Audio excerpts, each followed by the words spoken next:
Hi! Welcome back to L square TCG. ఈరోజు ఒక మంచి రెసిపీ, ఉప్పిండి రెసిపీ. ఇది చాలా ఓల్డ్ రెసిపీ మాట. సో, దీనికి మెయిన్ ఇంగ్రీడియంట్ ఏంటంటే సౌంఫ్ మాట. అలాగే మనకి దేశవాళీ ఉల్లిపాయలు ఉంటాయి కదా! సాంబార్ ఆనియన్స్ అవి ఉంటే వేసుకోవచ్చు. ఒకవేళ అవి లేకపోయినా నార్మల్ ఆనియన్స్‌తో అయినా చేసుకోవచ్చు మాట. ఈ రెసిపీ చాలా టేస్టీగా ఉంటుంది. పెసరపప్పు వేసి చేస్తాం కాబట్టి దీనికి సైడ్ డిష్‌గా మనం ఏదైనా వెజిటబుల్ కర్రీతో తినొచ్చు.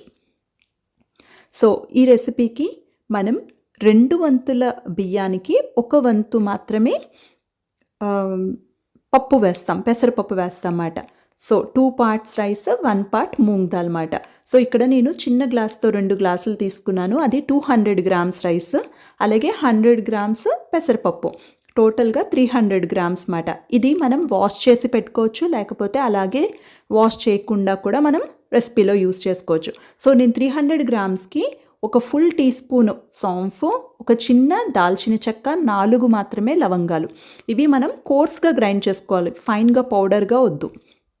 అలాగే ఒక 2-3 షాలెట్స్, ఒక 4 ఎండుమిరపకాయలు, ఒక 2 పచ్చిమిరపకాయలు. నేను తీసుకునేవి అంత స్పైసీవి కాదు కాబట్టి నేను 4 ఎండుమిరపకాయలు, 2 పచ్చిమిరపకాయలు యూస్ చేశాను.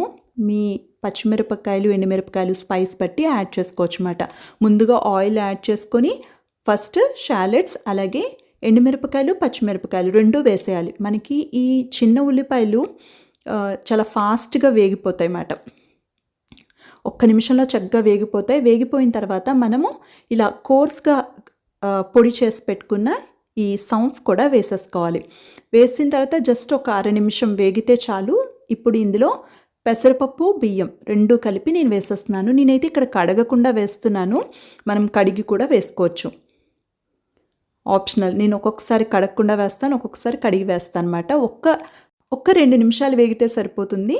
తర్వాత మనం వాటర్ వేసుకోవచ్చు. నా రైస్ ఉడకటానికి ఒక గ్లాస్కి 2.5 గ్లాసులు పడుతుంది కాబట్టి, అలాగే పప్పు కూడా ఉంది కాబట్టి నేను మొత్తం 3 గ్లాసుల బియ్యంకి 8 గ్లాసులు నీళ్లు వేశాను. నేను రెగ్యులర్గా ఇంట్లో యూస్ చేసే సోనా మసూరి రైసే యూస్ చేస్తున్నాను అనమాట ఈ రెసిపీకి. సో, వాటర్ బాయిలింగ్ పాయింట్కి వచ్చిన తర్వాత ఇంకొంచెం వాటర్ తగ్గిన తర్వాత, ముందు కన్నా ఇప్పుడు వాటర్ కొద్దిగా తగ్గింది కదా, తగ్గిన తర్వాత మూత పెట్టేసుకోవాలన్నమాట. ఎందుకంటే మనకు పప్పు ఉడకాలి కాబట్టి బియ్యంతో పాటుగానే ఉడకాలి. మనం పప్పుని, బియ్యంని ఉల్లిపాయలు వేగినప్పుడే కొంచెం వేయించాం కాబట్టి సో మనకి ముద్దగా అయిపోద్ది ఇది. ఒక 10 నిమిషాల తర్వాత తీసి చూస్తే చాలా మాయిశ్చర్ ఉంది, ఇంకా పప్పు బియ్యం ఉడకాలి కాబట్టి మళ్ళీ నేను మూత పెట్టి ఇంకొక 10 నిమిషాలు ఉడికించాను. ఇప్పుడు చక్కగా పప్పు అలాగే రైస్ ఉడికిపోయింది. ఇప్పుడు చూసారా, ఒకదానికొకటి అంటుకోకుండా చక్కగా కిందన కూడా మనకి అంటుకోలేదు. ఎక్సలెంట్గా వచ్చింది పొడి పొడిగా. ఇంకా ఈ రెసిపీ రెడీ.